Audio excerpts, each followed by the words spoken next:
be positive. Ang sabi sa Philippians 2 verse 3, huwag kayong gumawa ng anuman dahil sa pansariling layunin o pagyayabang. Sa halip, bilang tanda ng pagpapakumbaba, ituring ninyong higit ang iba kaysa sa inyong mga sarili. Change the way you think about others, especially yung mga tao na hindi nyo gusto. Think of people you don't like. Ginawa ba nilang misyon sa buhay na inisin ka? O naiinis ka lang?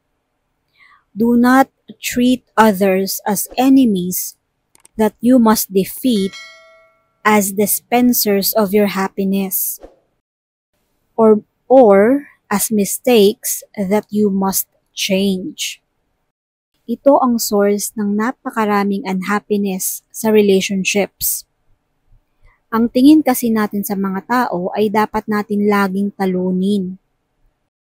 Hayaan nyo silang manalo. Dapat ang tingin natin sa tao ay yung siya ang pagkukunan natin ng happiness.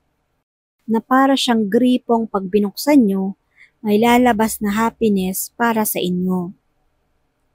Do not treat people as mistakes that you must change.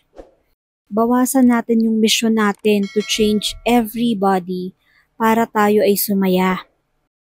Change your lenses, your frames.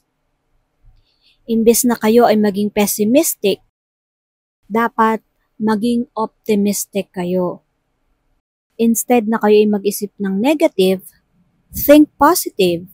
Instead of being ungrateful, maging grateful kayo. At kung kayo ay hard to please o ang hirap nyong pasayahin, bakit hindi nyo itry na maging madaling pasayahin or easy to please? When you change the way you think, you change your behavior. Huwag nating laging isipin yung ating pangsariling kaligayahan. Dapat ako lang ang i-please.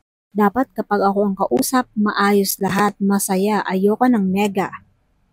Ayoko ng mga taong ganito magsalita, ganito mag-react, blah blah blah, lagi na lang tungkol sa iyo.